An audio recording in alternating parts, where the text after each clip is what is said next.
welcome back to the Romantic About Baseball podcast. We are back for another week to recap the week's action in MLB. I wanted to kick things off really quickly, though, and talk about an important day that occurred this past week and occurs every year in Major League Baseball, and that's Jackie Robinson Day. As a lifelong baseball fan, I've read about Jackie and studied Jackie and understand the importance of what he did for the game, integrating the game. I just want to take a minute and really focus in on the pressure that Jackie and also Larry Doby, he doesn't get mentioned quite as often as he probably should. But for those that don't know, Larry Doby was the second African-American player to break the color barrier and the first in the American League with the Cleveland Indians. So I want to make sure he gets some recognition as well, because for both of those gentlemen, the pressure must have been immense to perform.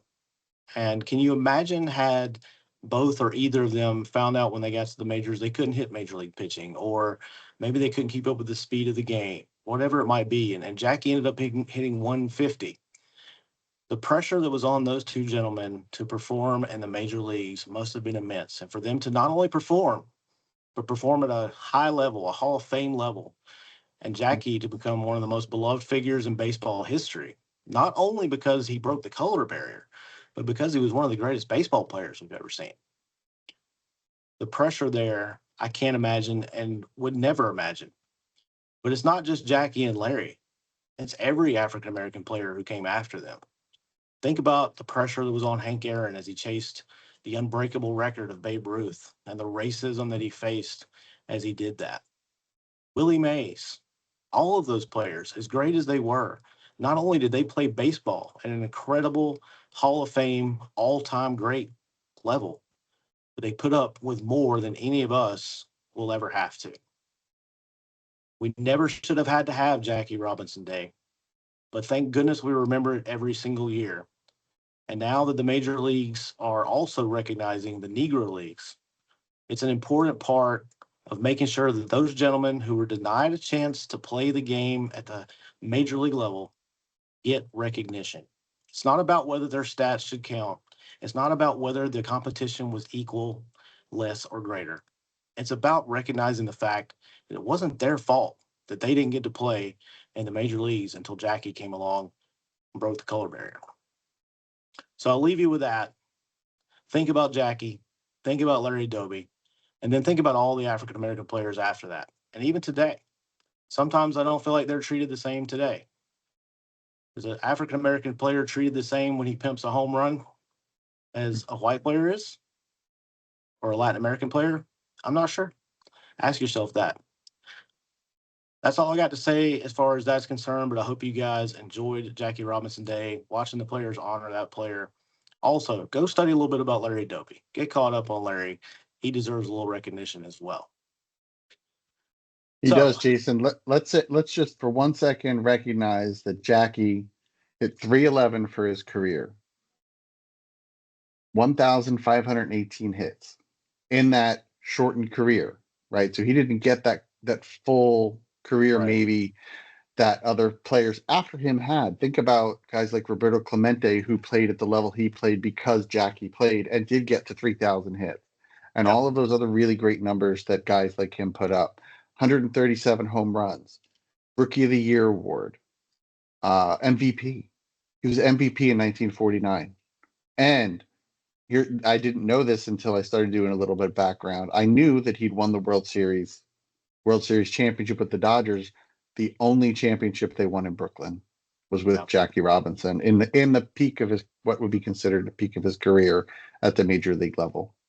Yeah, I'm glad you mentioned that, because Larry Doby, along with his Negro League teammate Satchel Paige, were part of the 1948 Indians World Series championship team, the last World Series championship team for the Indians. And they were the first African-American players to win a World Series. So just a lot of great things. By the way, Doby also served his country in the military. So, and, I don't ever want to overlook those guys and their accomplishments. And those are two guys that we, obviously we focus on, but you think about any African-American player from that era and what they probably had to put up with, what they did have to put up with. Just an amazing thing to perform like they did. All right. So Nico, did you have anything you wanted to add there? I want to make sure and give you some time if you wanted to add anything to Jackie Robinson. Well, yeah, I mean, a lot of love and respect for Jackie. I'm actually wearing the Jackie Robinson 42 hat, Marlins. Sorry, Bruce.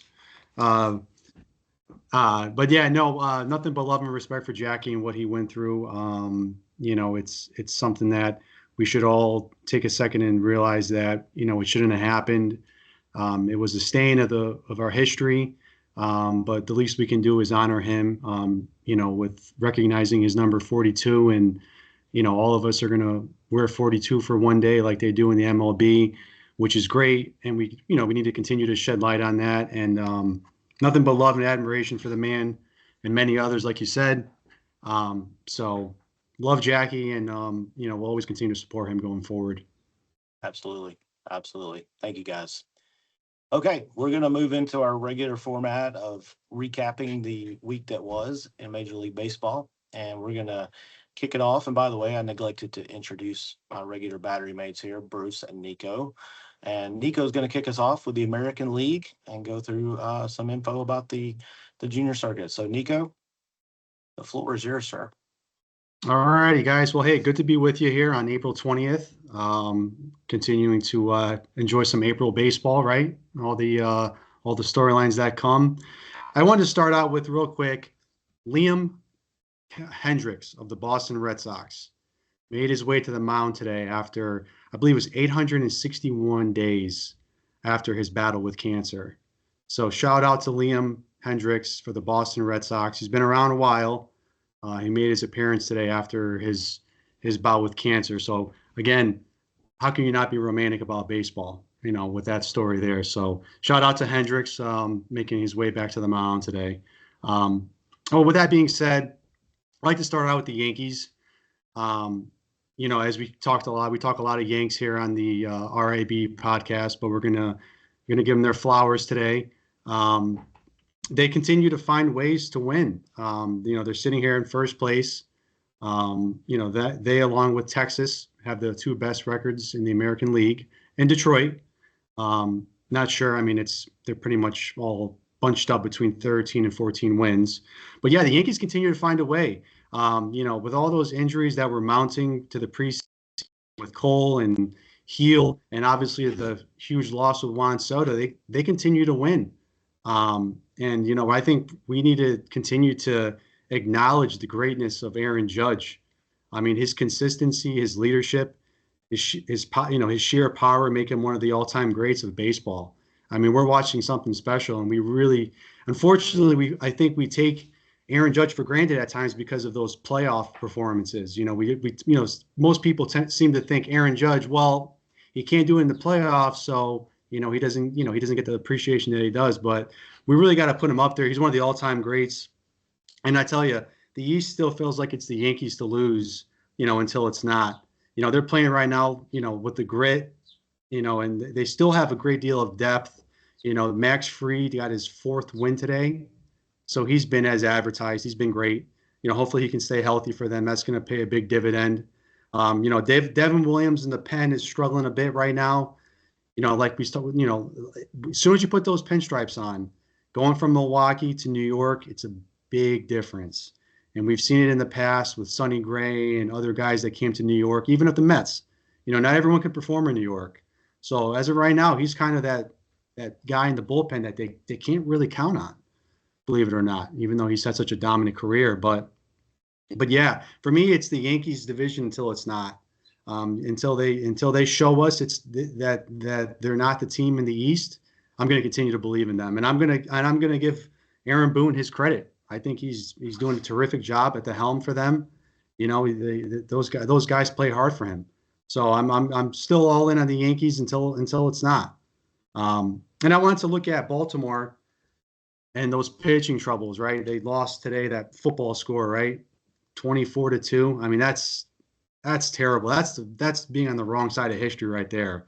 You know what I mean? And Bruce warned me in the preseason, but I still didn't want to believe him. But he's looking more and more right every day that goes by. But yeah, I mean the Orioles front office. We record that, right, Nico? I'm gonna run that back later in the season. Yeah. Well, hey, we'll see. I mean, they can still turn it around, but it's pretty ugly. I mean, every time you look at the box score, if Baltimore doesn't score 6+ runs, it's like they lose. You know what I mean? I mean, they've got. I think actually that is the stat, Nico. I think anytime they score, 7 runs, they win, but that's it. I'm going from memory here, but I think you got it right there. Yeah. I mean, they're relying on Charlie Morton, who, again, 41-year-old Charlie Morton, he's had a great career, but I mean, I think right now he might be the worst starting pitcher in baseball. He's overstayed his welcome. He's overstayed his major league welcome. I love Charlie. I'll always love Charlie. He sure has. No, he has. It's time. I feel like he was talking about retirement once he left Houston, but he's still pitching. God bless him. But I'm a fan, but it's a mess over there right now. So yeah, I mean they're really going to have to be aggressive at the trade market if they're going to want to keep up with New York and Boston, because right now, it's a mess in Baltimore, and there's too much talent in that offense to have that rotation there. And now Grayson Rodriguez, no timetable for his return. You know what I mean? They're one starting pitcher that they had that can rely on. He's not there. And then Zach Eflin's on the shelf as well. So it's a mess in Baltimore. I mean, it can spiral if they don't find some stoppers there in that rotation. Yeah, I'll drive that home for you, Nico. I got a couple stats for you. The Orioles are 25th overall in team ERA. They're 28th in starter ERA. Their bullpen's actually 5th. Saw somebody mention earlier how bad their bullpen was. Their bullpen's actually not terrible. Batting average against, their second worst. Their batting average against for starters, 306. 306. That's not good. So Jason, when we talk about pitchers and how deep they go into the game, we talk about batting average. Batting average against is one of the key stats we use to show through the lineup how do you do first time, second time, third time. Yeah. And the majority of starters in today's game cannot get into the third time. Absolutely. But the Orioles can't get through the first time. And look, I don't want to hijack this, Nico, but that brings us up because I've been doing these 1960 season reviews, right? And so I'm going through box scores from 1960, and consistently, even the losing team, the starting pitcher has pitched 8 and 9 innings in almost every game. No matter how many, they might have given up 6 runs, and they're still pitching almost that full game. And then as I'm doing these recaps for our current game, I'm like giving kudos to guys who made it 5 1/3. With no runs, like 5 1/3 is like a pretty good start now. It's not even considered quote unquote a quality start, but we're giving people kudos for that now. The Mets have Senga, who's got like I think an 18 2/3 inning scoreless streak, but he's only going like 5 2/3 innings. But we're like, and that's good. I mean, in today's game, that is good. I'm not taking anything away from him, but we've really changed how we play the game and how we look at that starting pitching. Yeah. Well, that's something we can talk about at some time too, guys. Not now, but how starting pitching has changed, and guys like Senga who are getting that appreciation for being 6-inning guys instead of when we used to say 5 and dive guys. That we would deride that way. Absolutely. Right. Yeah, but it's a mess in Baltimore with that rotation. I mean, that record of, I believe it's 9-13. It doesn't do it justice. I mean, there's so much worse than that with that rotation. You know what I mean? And it's a shame because they got a hell of a young core there with Rushman and Gunnar. Gunnar struggling, but there's too much talent on that team to be in this state of again, we're April 20th, but the holes are glaring there in that rotation, and they're going to have to make some moves. Otherwise, they could spiral a bit in Baltimore, which would be unfortunate. But I put on the front office. They didn't do anything in the winter. Charlie Morton, and then the veteran from Japan there were their 2 starting pitching signings. Which, again, like I said, Charlie Morton, 41 years old. He's overstayed his welcome in the majors. But so again, Baltimore, that rotation's a mess, and they're going to have to make some moves if they want to keep pace with New York and Boston. But jumping into the Central, I'm going to look at the 2 teams in the tunnel here, the Royals and the Twins, right? Who do we believe in to come back? Which team is in a more difficult situation, right? The Royals, well, they've shown flashes, but overall they still have a long way to go to compete consistently, right?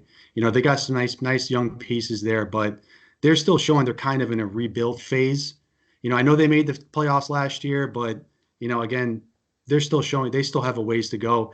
And for the Minnesota Twins, my man Trevor Plouffe, he nailed it with the most talented team on paper, but they continue to lose ball games. They just got swept by Atlanta. That team has no identity. If you watch them play, there's just no life there in that stadium. And I'm going to continue to call for Rocco Baldelli. He just lost that clubhouse, and I'm starting to think that some of those guys like Buxton and Correa, they might be in a different uniform come July, if they're healthy, because they're a mess in Minnesota, and it looks like a chemistry thing right now. There seems like there's no chemistry there. I know Royce Lewis he's not there, but Royce Lewis or not, I don't think Royce Lewis can save that team. You know what I mean? But yeah, with the Central, looking at Minnesota and Kansas City, and then I wanted to give some Player of the Week recognition. Tyler Soderstrom from the A's. Not sure how many people would recognize him when he walks in the side of the road. You know what I mean? But it looks like he's going to become a household name. He was a prospect coming in with Oakland, now Sacramento, but just the A's. But the kid can play, and he's filling out the stat sheet. And I also want to give some kudos to the big dumper in Seattle. Continues to make a case for being one of the best hitting catchers in the American League, if not the best.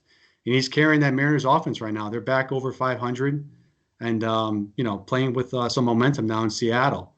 So yeah. And then I want to touch base real quick on the Dodgers and Rangers series. What a series that was, right? Dodgers took 2 out of 3, but a lot of people's preseason pick to get to the World Series, I think Jason has them as his World Series pick, and it looks like a good one. I tell you, I mean, just watching that game, you can see how close those two teams are.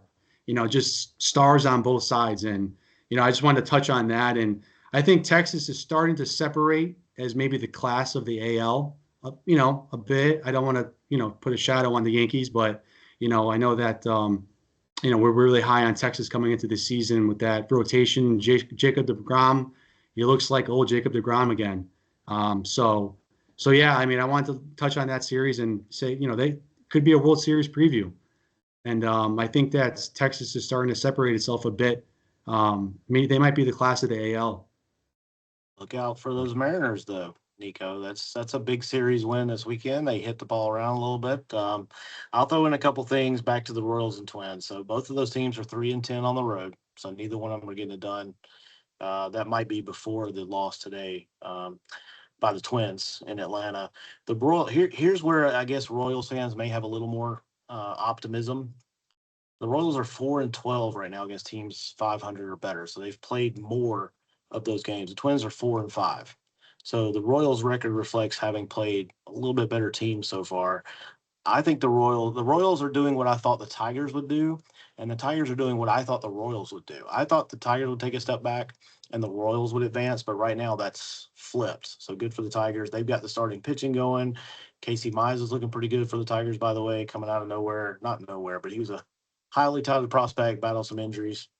So yeah, I see where you're coming from. I still like the Royals better than the Twins, even if they get Royce Lewis back. You're right. Yeah. And as far as the Rangers Dodgers, I love the Rangers. That's why I picked them. But the Mariners are kind of giving me some vibes here. I mean, if they start hitting the ball, and by the way, the Big Dumper, I don't know if that's the greatest nickname in baseball history, but it is. Somebody it told is. me, Top five. Maybe one of you guys remember who. I can't remember what team it is, but there's a team that has a highly touted prospect. I think he's still in AAA, and his nickname is the Iowa Meat Truck. So if we get him to the majors, we could potentially have a game where we have the Big Dumper versus the Iowa Meat Truck. That's classic baseball stuff, guys. That's back to Pee Wee Reese days, right? I mean, this is good stuff. Yogi Berra would have a field day with that. Mason Miller's nickname is the Iowa Meat Truck. Okay. I just looked it up. So it could happen anytime. if it hasn't already happened. I cannot wait. The Big Dumper versus Seattle Beach. I'm gonna do a Facebook Live just to cover that game. That'll be amazing. Nico, that's great stuff, man. Appreciate you catching us up on the American League. And feel free to chime in on the National League as well when you have something for us. Bruce, it's your turn, buddy. The National League. What you got? Yeah, so I'm not gonna spend too much time on the AL stuff except this part, Nico. The Tigers. So we're talking about back to the Central. The difference between the Tigers and the Royals right now, besides the fact that the Royals couldn't hit the side of a mountain with a bat, is that the Tigers are 8-2 against teams under 500. So that schedule will absolutely balance out, like you were saying, Jason. It will balance out and level out. And the Tigers are doing exactly what you're supposed to do: is beat the teams you're supposed to beat and stay relevant against the better teams. I think, who's the class of the American League? I can't argue with you, Nico, about the Rangers. I picked them coming in to win the American League, even though I have some love for the Yankees. Yankees are playing some really good baseball now too. But that Rangers-Dodgers series, like you said, that was great stuff. And I will add to it that the Rangers are relevant because they are the fourth best pitching staff in baseball right now. 3.34 ERA, fourth best in baseball. And as long as they keep that up, Jacob deGrom, you mentioned him, they're going to be right there. And the Mariners aren't even in the top 10 pitching right now. And we know their pitching is good, right? We know it is. It's just not there yet. So, Jason, that could absolutely become a factor. Down the line, if the Mariners can find a bat besides the Big Dumper. 3 of the 4 worst teams right now in team batting average are AL Central teams: Twins, Royals, White Sox. And last year, the Royals pitching between Waka and Lugo and an emerging Reagans carried them. This year, Reagans is actually throwing some really great baseball right now. I don't have his numbers in front of me, but it doesn't matter because Waka and Lugo aren't. By the way, I just noticed it. Sorry, I'm. If you guys haven't figured out, I'm a stat nerd. I just noticed this. We give the Mariners a really hard time about their hitting, right?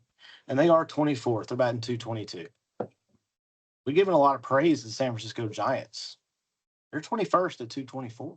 They're not exactly knocking the cover off the ball, right? So that's one of those baseball things where it depends on who you played and when you play them, and so many factors go into that. But we're giving them a lot of hard time. And by the way, 20th, LA Dodgers. 227. Yeah. I said this in our pre-show a little bit. The Dodgers are winning some games, but they aren't impressive. They're not. I'm not going to talk a lot about the Dodgers this week, but because largely, aside from them winning enough games to stay up at the top, they're not impressive on the field for as big a roster as they have. I watched Shohei strike out time and time again, and Mookie, which isn't normal, strike out time and time again in the game against the Phillies that I went to. They'll be better, right? I think so. I'll throw this out there and then I'll shut up. But I know we got a lot of people screaming in our podcast right now. Batting average doesn't matter. Maybe they're right, because if you look at the top of the team batting average right now, number 2, St. Louis Cardinals. Number 3, Miami Marlins. Number 5, Tampa Bay. Yeah. So maybe batting average isn't the best judge of. Well, but those teams you just mentioned, who's their aircraft carrier? Who is the guy or guys that are driving those guys that get on base in? Yeah. None of those teams have that. Yeah, they don't. Whereas the Giants have that, the Dodgers have that, the Yankees have that, the Rangers have that. These teams we're talking about, the Phillies have that. These teams have the guys that you can look at and say, and at any moment, they can change the game with the swing of a bat. And the Tampa Bay Rays and the Cardinals, they just don't. They just don't have that right now, which is the difference maker. Looks like OPS is probably a little better indicator. Yankees, Cubs, Diamondbacks, Padres, Phillies are your top 5 OPS. Right, and they're the ones winning more of the games. And I'm not talking down batting average. I love that stat because you got to get on base one way or the other. Are you walking like Kyle Schwarber? Okay, that's awesome. Or are you doing something else? You got to get on base, though. There's no way around that. And a single is more productive than a walk most of the time. Yeah, absolutely. Sorry to hijack you there, Bruce. Go ahead. No, it's fine. All right, so I'm going to talk a little bit about some some big performances this week in the National League. Right now we still have the Mets, Cubs, and Padres atop their respective divisions. Mets are playing some really nice baseball. The pitching is what's pulling the Mets along. They are still the number one pitching staff in baseball as they were last week, and you can't argue with that. And the Padres are number two. They're the only two teams with a team ERA below 3, and they are absolutely killing it when it comes to pitching. When you look at the National League, Nico, you're saying how good some of that was. Once you get past the Mets and the Padres, the rest of the top 10 in baseball are American League teams, except the Cubs are at number 10, which is the other division leader in the National League. So what you're seeing is the top 10 pitching in baseball is driven by division leaders right now.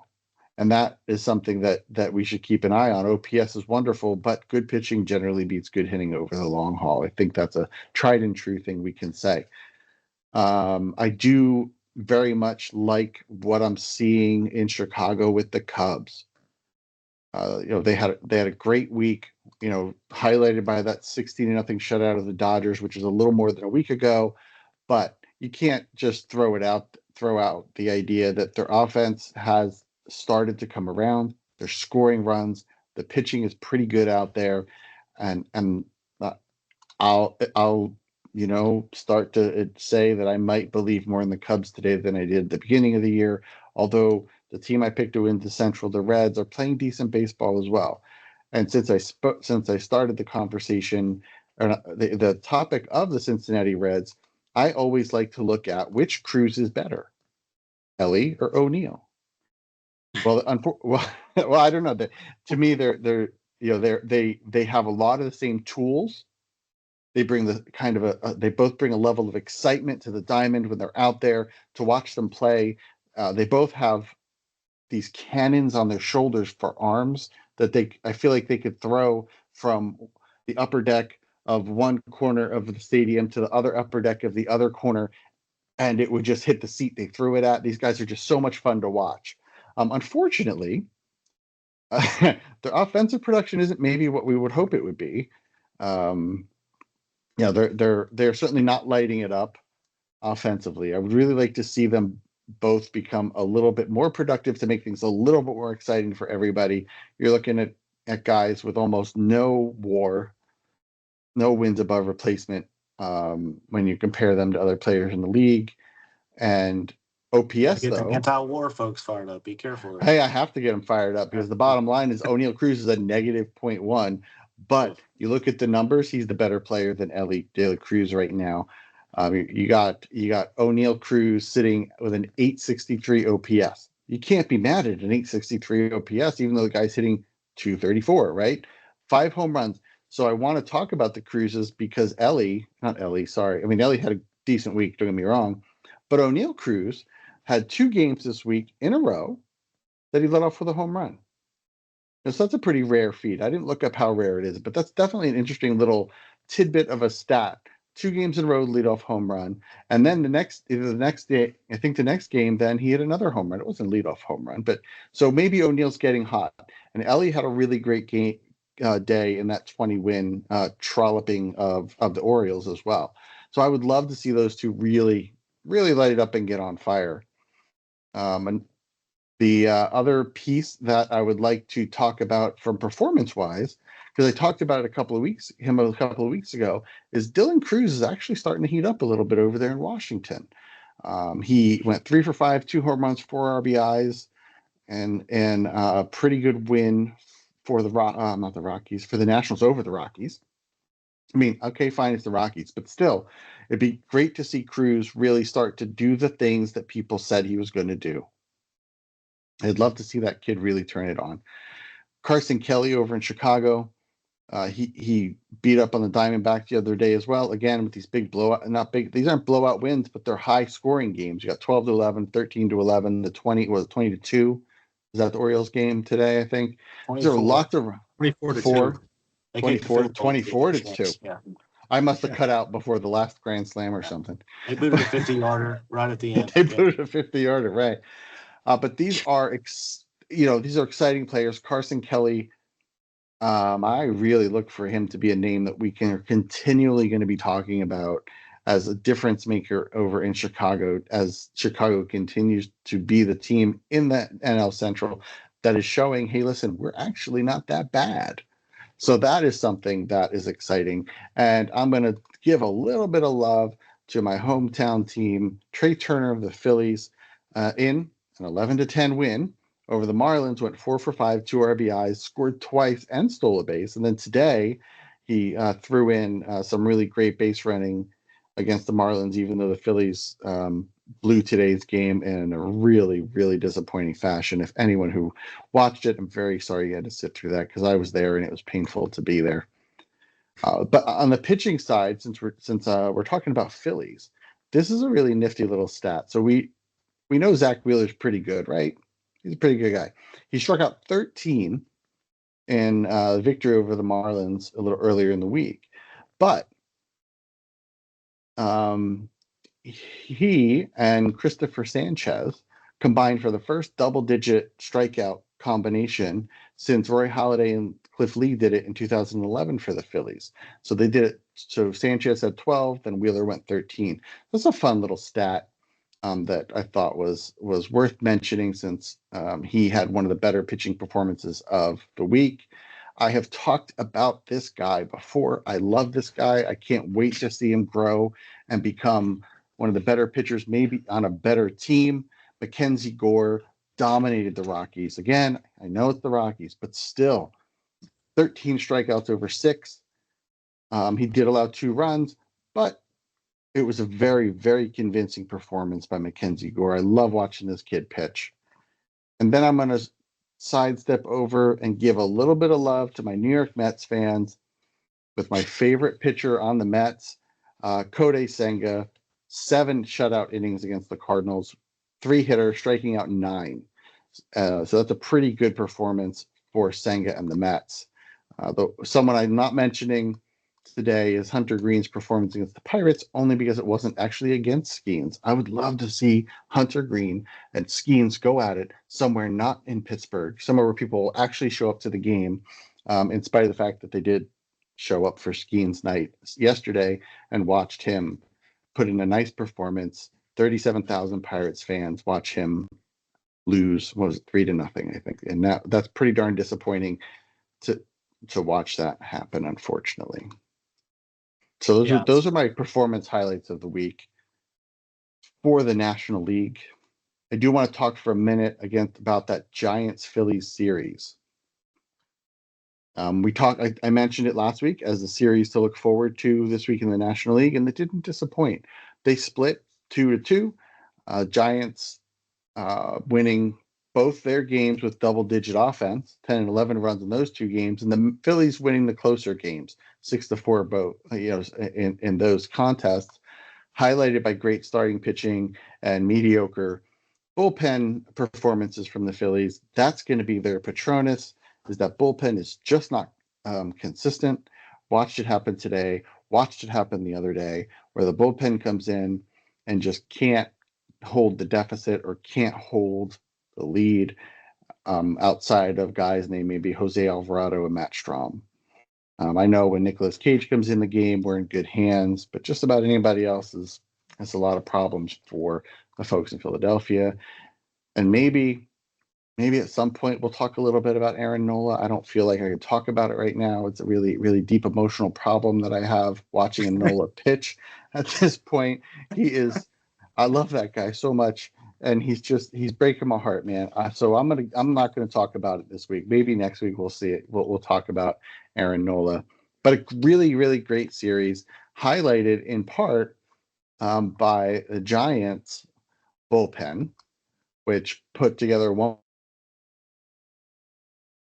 ERA across that series, supposing the Phillies were almost at a 5. So there it is. But again, the Phillies were victimized by giving up a lot of runs in the games they lost. And Jason, you mentioned that earlier, that's a troubling spot. Bullpens take a lot of heat from fans, right? I think almost every fan base thinks their bullpen is terrible, no matter how good their bullpen might be. And just for an example, we're bragging about the Giants bullpen. Did you guys happen to catch the ending just now of the Angels Giants game? Yeah, Angels Yeah, walked the off. Angels a 4-run rally in the bottom of the ninth to Wow. win that one. So you never know, right? I mean, that doesn't make the San Francisco bullpen bad. It's just bullpens are unpredictable sometimes. So, but I think every fan base, I see it on our comments, like our bullpen's terrible. Then I look at the stats, like, no, they're really not. Well, but I'll give you an example. Orion Kierkegaard came in the game today for the Phillies. His ERA was like 1.2, and he looked good. He looked good. He put a guy on, and then a bad play in the infield, put two people on, and he hung a pitch. Yeah, that got put in the left field stands. One pitch. His ERA is 5.5 now. Yeah. That's the life of a bullpen pitcher in a bullpen. Remember that a lot of time bullpen guys, especially closers, are judged by their worst day, not their best. Mm-hmm. Mitch Williams, right. Anybody? Mitch Williams. That's good stuff, Bruce. So you guys give me. I think I like doing this every week. You guys give me the one series that's on your radar this week. You got something picked out for? You got your eyes on? Yeah. So in the American League, I'm looking at Seattle and Boston starting on Tuesday. Two teams that are pretty hot right now. They're both above 500 and kind of finding their footing. So I'm looking at Seattle and Boston in the AL, and then also Toronto and Houston. Right, Houston's kind of the team that nobody's talking about, in the American League, and they're at 500 now. They're going to be hosting Toronto, and Toronto's still hanging in there. There's still a few games over 500, so I think that's another good series. And just to piggyback on Kansas City and Minnesota, they are both welcoming the two worst teams in baseball this week. Kansas City's got the Rockies for 3, and Minnesota has the White Sox for 3. And the Tigers will welcome the Padres into town. So that Central could become a little bit closer by the end of the week. We'll see. But yeah, absolutely, Nico. And that Tigers Padres series is one that I have to watch here. For folks in the National League, that's going to be I think that's going to be a good series. I do think we're going to see who the Tigers are a little bit more this week, and it's not the Padres. They're not the Padres. They're just not. But I love what you said about the other two series that are going to impact the AL Central, because what we're going to see is teams coming together a little bit more. Right. Because I can't see either of those teams losing those series. I just can't. It could happen, but I don't think it will. Why are we playing a AAA team in the major leagues? Bless our hearts. There's two. Why is there a AAA team in the majors? There's two of them, Jason. I mean, Colorado and Chicago. I mean, that's a mess. But we could sit here and tell White Sox fans what they have to look forward to in the next 3 or 4 years. I don't see that in Colorado. I don't see the future there. Agreed. I can't look at the Rockies organization and say, listen, you're building towards something. Now, the White Sox could totally blow it, but they've got some talent coming up. Yeah, they do. Sorry, Nico, go ahead. Colorado fired their hitting coach, and I believe Clint Hurdle took over. You might have to check me on that, Jason. But does it matter? You know what I mean? Like, I don't know if it matters that much. You know what I mean? I don't think. They're doing something to say they're doing it. It's not going to matter. Yeah, it's not going to right. matter. They're just, now you're talking about maybe Buddy Black's on the hot seat. It's not, it's not his fault. He's been there for almost 10 years now, and I'm surprised he stuck it out that long. But it's certainly not his problem. I know it's easier said than done. I get it. I'm not a general manager. Maybe when we have a GM or executive on, which I think we're working on that soon, but we can ask this question. But build the team to the ballpark. You play 81 games in your home ballpark. Build a team that can play. That ballpark obviously lends itself to offense and slugging.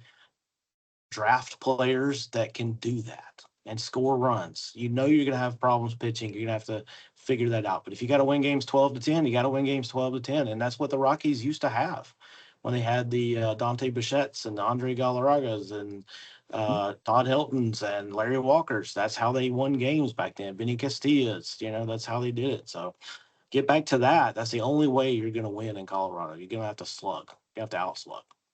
Yeah, and that Chris Bryant contract in Colorado is really looking like one of the all-timers.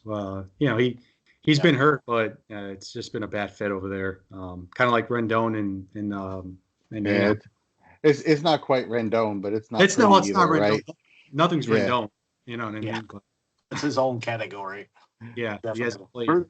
Bruce, did you have another series, or was the Padres Tigers kind of the one you were? Well, Padres and Tigers were one that I'm keeping an eye on this week, but we have the clash of the NL East.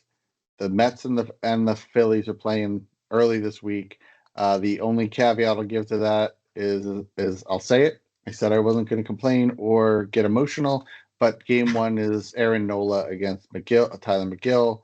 And McGill, listen, he's looked good this year. I don't believe in him as a starting pitcher any more than I believe in Clay Holmes. But right now, they're good. So it's going to be a great series. Mets and Phillies is always a great series. And right now, they are the teams in the NL East. So those are the ones I'm watching. Yeah, mine was going to be that Padres Tigers series. I think that's a great matchup. But the Cubs and Dodgers play again this week. 2 games at Wrigley. Tuesday night, Imanaga against May. So that could be a really good game. That could be an NLCS preview. Who knows? Cubs Dodgers, very possible right now based on what we've seen. Yeah, potentially in spite of me being a little less than excited about the Dodgers. They're going to be there. Absolutely. So yeah. All right, guys, this has been fantastic. Just exactly what we're hoping for out of this podcast, guys talking baseball. And we certainly hope our listeners are connecting with that as you guys listen. We want you guys to participate as well. If you're listening to the podcast, send us some questions. You can send us those on Facebook Messenger. We keep a close eye on Messenger, so we will see it, I promise. Or you can email us at baseballromantics77@gmail.com, and we will get those questions. We are excited about the podcast. We're still dipping our toes into this, but we've got some more guests coming for you guys. We hope you enjoyed the Greg Pryor interview. Greg was great. We really had a lot of fun with that, and we're trying to line up some more special guests in the future. So for all of those listening, spread the word. Tell your family and your friends and all your baseball colleagues to give us a listen. And we really appreciate all those that are supporting us already and to support our page as well. Hang in there with us. We're going to keep growing, and we're having a lot of fun with it. And all of our listeners and page followers, you guys are the key to it. So we appreciate you. Bruce, Nico, thank you again. Another great week. Looking forward to next week. I mean, it seems like we're kind of flying through it already, right? We've been, 4 episodes in now. So having a lot of fun. Baseball season is well underway. Look forward to seeing you guys next Sunday. You guys have a great night. Good night, everyone. See you at the ballpark.